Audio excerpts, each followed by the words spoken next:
ईशानां जगतोऽस्य वेङ्कटपतेर्विष्णोर्परां प्रेयसी तद्वक्षस्थलनित्यवासरसिकां तक्षान्तिसंवर्धिनी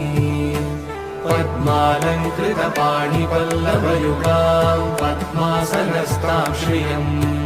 वात्सल्यादिगुणोज्ज्वलां भगवतीं वन्दे जगन्मातरम्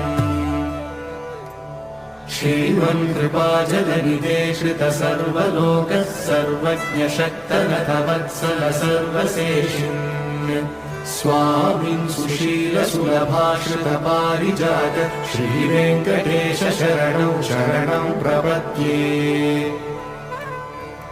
श्रीमन्कृपाजलनिधे श्रितसर्वलोकः सर्वज्ञशक्तनतवत्सल सर्वशेषिन्